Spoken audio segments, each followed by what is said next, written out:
We are podcast group 4. My name is Carter. My name is Alexis. My name's Caitlin. My name is Brooklyn.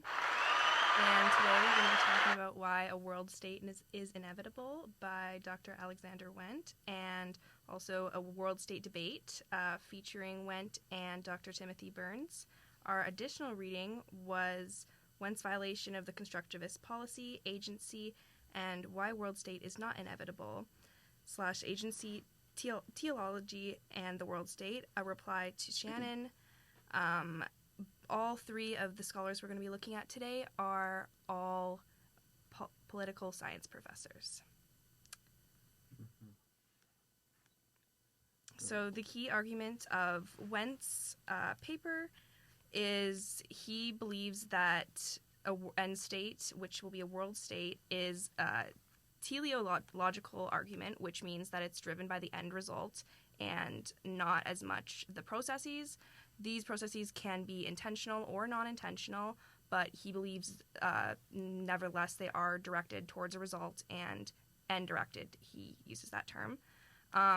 Additionally, he focuses on the struggle for recognition. He goes back to Hegel on that and how it's important for both individuals and groups to be recognized, and how mutual recognition is a form of collective identity.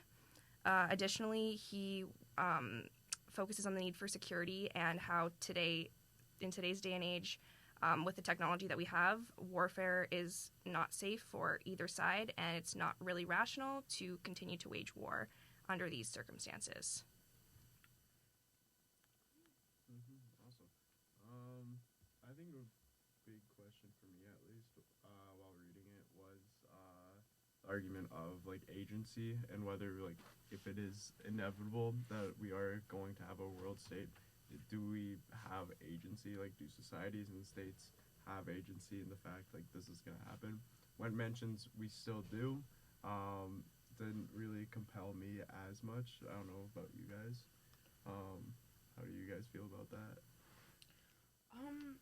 I thought it was interesting how he also thought it was not inevitable, because he also thinks that conflict is not inevitable. Mm-hmm. So he talks about a lot of different things. And then also in relation to Weber, he says that world state is monopoly of legitimate violence. So he also connects it a lot with that, which is pretty interesting. So yeah, he does propose he proposes some changes to the world and also some misconceptions. He doesn't think it's necessary for our identities or cultures to change regionally. He thinks that we can still be responsible locally over ourselves in certain ways, politically, culturally, but he still thinks that it will be peaceful on a world stage, and I feel as though if these things exist, it will a little bit conflict with his idea of a world state. Mm-hmm. I imagine how his idea of a world state is kind of how our provinces function, where they each kind of have their own stuff. But he does mention a state can keep their own army, how the United States, each one kind of has some form of a national guard, I believe. I don't know too much about them, but he said they can keep armies, which I didn't really understand. If you want to maintain peace, what the purpose of an army would be. He uses the example of regional integration with the consolidation of the European Union, implementing specific economic policies between former enemies, and then recent moves to working together as a unit while still having kind of their separate authority. Mm-hmm. yeah, I mean, he also mentions that having recognition and a shared identity is a meaningful aspect to keep humility at bay, kind of for everyone, and how being a legitimate subject is to keep peace and that kind of collective freedom. So you're under one branch, but that keeps kind of your freedom in a way. So kind of having that world state jurisdiction is kind of what keeps your freedom. Yeah, going back to the recognition, struggle for recognition. Once, like he said, once everybody kind of mutually recognizes each other, there's a certain level of respect that's established, and then it can be discussed at a higher level without some petty kind of terms coming in there. Mm-hmm. I think it kind of ties well, where it's that mutual recognition. It ties well to the Dante reading, where he talks about peace kind of helps people like develop their like full like knowledge and full reason that like Kant kind of mentions. I was only able to read like a small bit of it, but like that was a big part that kind of stuck out to me. That to ensure that we like as a species like continue to grow knowledge, that we have peace. Like that's the most beneficial thing for us to have. Yeah. One question I also do really want to know is what you guys kind of think of is he mentions that of like other states committing crime in world state.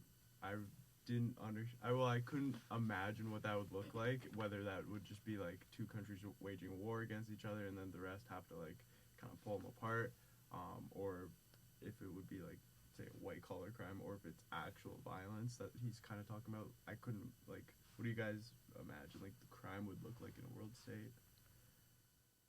I think it depends, like you said, on what type of crime we're talking about and how we would need to respond. Because if it is, like in his world state, if he still gives us a certain amount of local power, that would, to me, make me think that if the crime is contained within your region and like the effects of the crime are contained within your region, then the local government for that region should probably deal with it. However, obviously there are going to have to be checks and balances when the crimes keep outreaching, or even if it is just like deviant behavior or stuff that's like not quite following the rules and things like that. I think it will kind of depend, but I think for the most part, in his view, I'm understanding he should leave more of the crime up to the local governments versus trying to do it on the main stage. Yeah.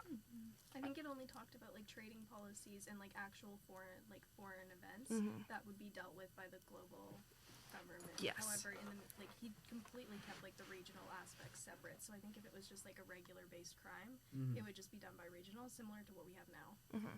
Yeah, I was kind of thinking like maybe like to modern day, like how the UN acts to like kind of like a sovereign protection like for like international crime and kind of what is classified for that, and then like typical like jurisdiction, like the UN doesn't get involved with Canadian crime kind of thing. So yeah. I could talk about the critiques of this. One of the main critiques of Wendt's piece, his 1999 piece, was a lot of the debate around the actual process, the teleological processes, and how in that scholar kind of place there's a lot of debate over whether or not it's a forward-moving process, a backwards-moving process, whether or not intentional or not and non-intentional can both be considered part of a teleological process. So throughout that field there's a lot of debate. He himself also addresses that there's not very much ways to evaluate his theories and teleological explanations. So those are definitely critiques, and I think there's a lot of critiques presented in the debate. If you wanted to start us off. Yeah, Burns openly discusses the finest hours, which is when the French were defeated by Hitler's forces. Churchill came out with a statement, and that was, to quote, "Let us therefore brace ourselves to our duties. Let us bear ourselves that if the British Empire and its Commonwealth lasts for 1,000 years, men will say this is our finest hour."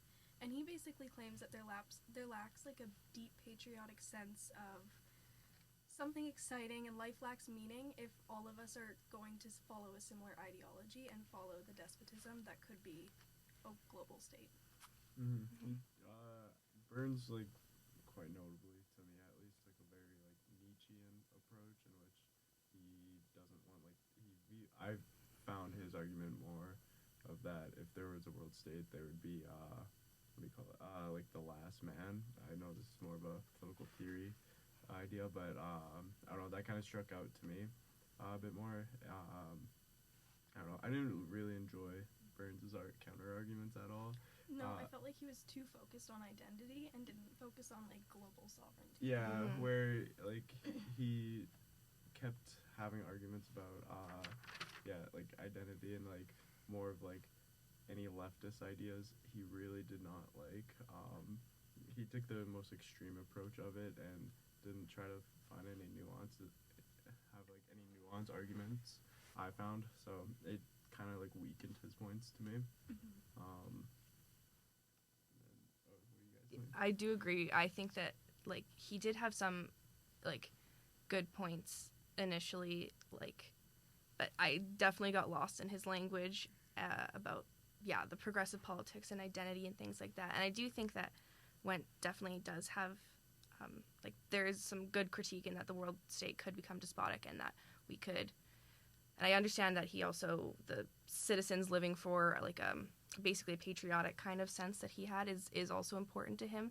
But I don't think that it necessarily is a great counter argument to Wendt. Yeah, and sorry. Yeah. Wendt also like mentions one of his arguments as well is like nationalism, and he says like to like counter Burns, I guess, in his paper, Wendt does say like nationalism and the struggle for recognition of your nationalism will lead to a world state. So it kind of takes that argument. I don't know how much I agree with him, where somebody who's super nationalistic wants to join organized thing, but it is like a counter argument to Burns, I guess. Yeah, and I had mentioned that he kind of romanticizes the national struggle, as in that is a reason why we don't need a global state. And I said that he actually failed to offer any advice on global issues or moral issues at all. He kind of just left that part on the side and then continued on with his argument using the national sovereignty. Yeah, and I do think that part is important to consider, because Wendt's argument is like not how this will happen, it will happen. So I do think that it's important to consider that, like, yeah, we're still going to keep arguing and stuff like that, but like I said, I don't think that the identity politics will only get in the way of the world state. It can't possibly be the only thing, in my opinion. Yeah, he also kind of mentions there's like 5 stages of like kind of like reaching this point of kind of what I gathered. It's like systems of states that you already kind of like have right now, societies, and then shared rules, and then like a world society and a shared identity, which is kind of like that transition that I kind of found that I was kind of getting at, and then collective security, and then overall leading into a world state, which kind of like was interesting to me that that's how we saw that shift. So I thought that was pretty interesting. Just kind of talking about it. I like the stages that he outlined, because it is kind of like a little more concise than like what Kant kind of proposes. But a question I kind of like thought of while I was reading it was like, what kind of stage is our current system at? How I kind of viewed it was that certain regions, or you could say certain regions of the world, are at different stages, where it's like some kind of seem more Hobbesian, some are more collective security with like NATO or like the EU. I don't know.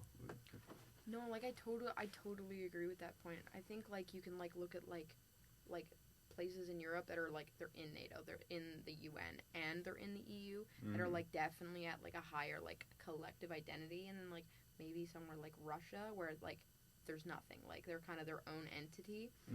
So they're like on like it's a system of a state, where like I don't know, like France or Italy or somewhere like that might even be like in a world society and a shared identity kind of point, which I thought was really interesting. So yeah, I think there's that's totally different like yeah, stages. it's a good example, especially in like the EU and NATO and the UN. A lot of those countries are there, and they're also all very still culturally different, but they still agree on a lot of things. So I think that is a good example of Wendt's point. Yeah, I think that's also like recognition to like his point. Like they all like recognize their own self-identity, their self-sovereignty, but there's still like a collective security amongst all of them, which may like show how Wendt's argument works in a way. So I think even it's not exact like the Western world. It could be argued that it in itself is its one identity, and like all kind of recognize each other and have like some similar like moral framework as well. Although like not every country in the Western world, I believe, is in like agreement with each other, but still like that's still kind of needed for that recognition, I think. Yeah, but I think there's also like maybe like a respect, if not like a recognition within one another. Like I don't know, I think that there won't be like a point in like time that I think like the Western world, well, maybe prove me wrong with the states and whatnot, but not like where there's always going to be like self-sovereignty and like whatnot. So I think that there definitely is, like, to play into Carter's point, Mhm. it will for sure, the Western world, like, has its own, like, kind of collective self-identity and, like, Mhm. whatnot. One other question I kind of had going into it as well was what how would the system for world government kind of look? Because like Kant, his main point of it being was that he doesn't want it to become despotic, so he's very against that. So you could have in my mind was like republic kind of sense of world government where it's like you could have a like a constitution establishing your moral framework, and then also having like represented government, kind of similar to like the United States, where there's checks and balances. So I don't know. That's kind of how I viewed it, but like, would it be more of the Republican sense, or would it be kind of something else that maybe we haven't discovered yet? I don't know. I think it would, there would be like a republic kind of like framework up top, Mm-hmm. but then I was like, maybe like kind of like playing into like right now, what I was thinking is that like Canada itself might be like even like like have the framework of like a judicial government, like it's like kind of like a smaller branch off of, like, so I don't know how that would work. I don't know, like, your guys' opinions on it. I do think the global government would end up actually being democratic if it was the choice by Wendt. If he got to pick, as he claims that it focuses on equal rights and accountability, and that way political actors would be held more accountable for their actions if a war were to occur at any point. No, I think you guys have pretty much covered it. I don't know. He always keeps using like the example of like the EU and how like kind of their system is set up. Like that could also be another possibility, I think, of how it's like set up, where it's like I don't know exactly how the EU's set up. Maybe the IR people can work on that, but I think another thing that's interesting is he used the quote, "The system's dynamics will become self-enforcing." So I think like with the little like leading up to the way that it will work, the little like instabilities, like he said, that would lead up to it would determine a lot of that. Like it's a world state, and I don't know if he necessarily wants to figure out exactly what it looks like, because he also like he has an assumption of what about the time. But I think in general, just because he's so focused on the end goal, I'm not sure if he's as focused on the specifics in that way, as well as like he just knows there's going to be checks and balances in certain ways that will hopefully allow for some sort of form of peace and agreement. I think that might be like a critique on his argument. Like he has like an end goal, but there's no like general process that he has to like how to get there, which is kind of interesting. Like he just thinks it's gonna get there. Yeah, I was gonna say that's like basically his argument is that it is based on the end goal and there isn't a process to get there. And so I do think that like that's part of the problems on the teleological arguments is that you can't see really step by step where he's kind of going exactly. Like he does break it down for us, but there is a lot of little parts in it that are missing and that he does just assume. And we can look at like other theological arguments, like William Paley perhaps, who thought about like the watchmaker design, but eventually as more future information gets out there, your logic can be a little bit more flawed as time goes on. And I think if we relate it to current events right now, I'd ask Wendt if it actually correlates, because I know that Canada, Mark Carney just spoke at the Economic forum? the economic forum, and he had discussed creating a middle power and started trading with middle powers and getting rid of the greater powers. Yeah. Is this for Wendt's argument, or is this against it then? That's what I wonder. I think it would be for it, because Wendt does mention that the world government's not going to be coming from like it's not going to come from war.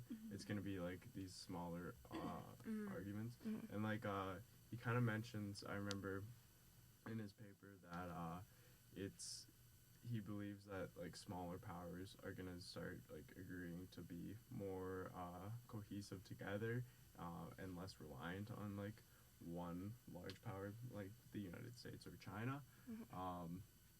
So I kind of like view, like, I think Carney's speech and then the middle powers and then the less reliance on the United States is kind of leading us towards Wendt's argument. Yeah, I think like a collectivism for the middle powers almost makes them bigger than like a great power. Mm-hmm. Like I think also like kind of playing back to like the struggle of recognition, like the way Trump I guess maybe talked about Canada, they were like, well, we made Canada, like that is a struggle for recognition, and that is like kind of how Wendt talks about being dominated and needing and being acknowledged for recognition is how I guess maybe Canada's making its own, like partnering with Qatar and partnering with China, like having different powers recognize it is making it better, and that kind of what might form the world state, I think. Well, I think it's interesting because Burns is really focused on keeping the power, but he is the U.S. He has the power. So if you're looking at a flip side argument of Canada now wanting to create some of their own sovereignty and make these middle ground moves, and he's all like, Trump's like, oh, I'm upset about it. Yeah, you're going to be because you're no longer a part of it. You know what I mean? Yeah. So I think he's talking from an argument where he hasn't been the underdog in this situation, so he can root for his country, whereas others need a bit of a change.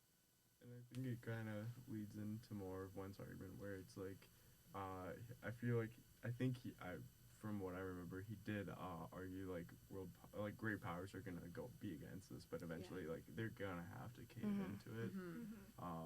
And I don't think it's gonna cause a war, but I think it is gonna like carry with Wendt's argument. Yeah, I mean, it definitely destabilizes like the system. Like if every single middle power or smaller power like unites, and then it's kind of like the greater powers of like, I don't know, you want to maybe use Russia, the States. I don't know if I can say as much China now because they're partnering with Canada and they're trying to kind of with them.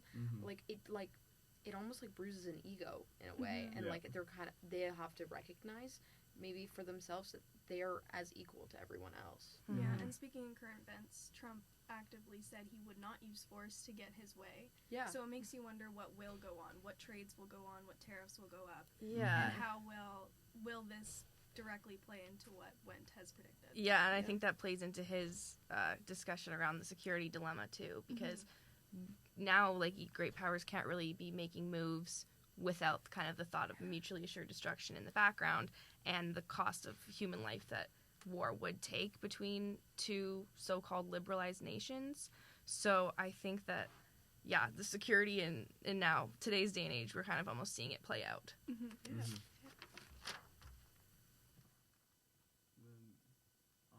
trying to think of any other questions I had while reading on. How about you guys? Any other points?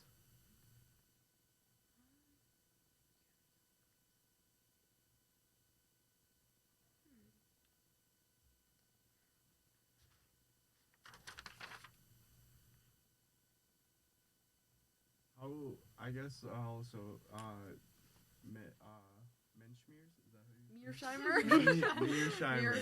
Mearsheimer, that's how you say his name. Mearsheimer's like idea of like global powers and like the power balances of it. I kind of like I think you can take his argument of that and put it into support of like the world government if you really wanted to. Interesting. That if these powers continue to like collectivize and like get like a central identity of it, you can kind of argue that it's gonna like end up with a world state where it's like it's all one power and it's not like kind of distributed, and it's like the states, if they can recognize each other enough, they can kind of disregard or like collectivize their powers together. That's just kind of how I viewed it. Like I know Wendt talks how anarchy will move towards a globalized state. Because I don't. The only thing that I maybe critique on that point is that Mearsheimer believes anarchy is fixed, like it can't shift, and Wendt believes that it can, and he sees like international policies as they're able to like transform through like self-sovereignty, different kind of norms, and there is a perpetual peace that's achievable. But Mearsheimer doesn't, in a sense, that he believes in like the pursuit of power and dominance, and I think they kind of like have similar ideas, but the way that they look at them is kind of the opposite. Like Went believes in like a anarchy is shifting for like perpetual peace. Mearsheimer kind of believes that anarchy is stagnant and kind of like has great power still dominating and above others. Mm-hmm. I do think, though, that probably both of them would argue that anarchy is crucial to the development of a lot of things, because Went says that like instability is crucial to the development of the end state and to a lot of other things that would just keep things changing. So I do think that they probably would share that view. Mm-hmm. Yeah. Oh, okay. I definitely think so. And I mean, what Mearsheimer claims is forever, like this fixed state of anarchy and like pure anarchy in a system of states, is actually Wendt's first stage of development. Mm-hmm. So like what Wendt believes is like kind of like his bottom tier of like a system of states and pure anarchy is kind of what Mearsheimer believes is always and like will always be and doesn't transform, which I thought was really interesting, that like what Wendt believes is the bottom is like what Mearsheimer believes is like the top. Yeah. So like I thought that was pretty interesting when kind of like reading about it and like understanding the 5 stages Mm-hmm. when I was comparing the readings. No, absolutely. All right. I don't know. If you guys have any other things, we could get into like some questions that we could ask the class. Yeah. Some questions.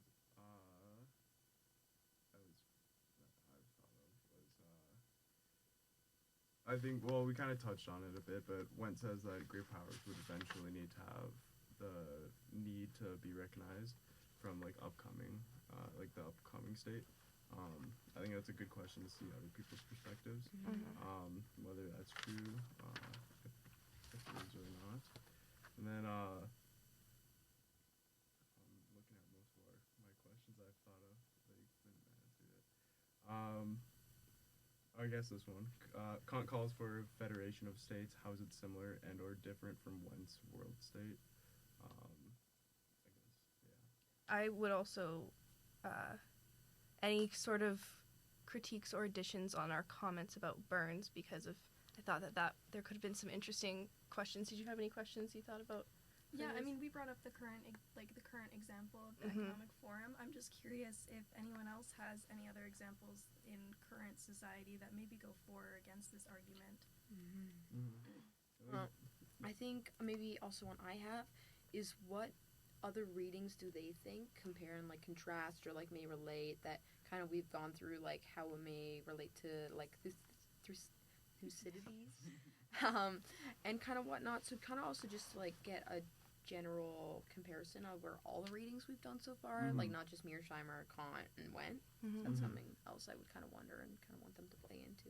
I think for the Burns one, maybe a question could be, Burns calls for the mutual recognition between groups needed for a world state, and he calls that despotic.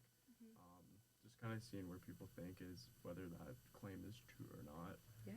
I'd also be curious of like how far should that claim go? Yeah. You know what I mean? How much should people keep their individual patriotic identity? I think that's a good point. Maybe like a question I have for the prof is Since you're here. since you're here watching, is what is his kind of middle, or maybe a different understanding, what is Wendt's middle process? Like we have his end goal, we have his start goal, but then maybe what is going on in the middle, and kind of what's a different perspective of kind of what's that transitional period will look like into a world state. Absolutely, I think those are great points. Yeah, for sure. And on that note, I think we should wrap up. I think so too, as well. Okay. Thank you guys for watching. Thank Thank so you for much. watching.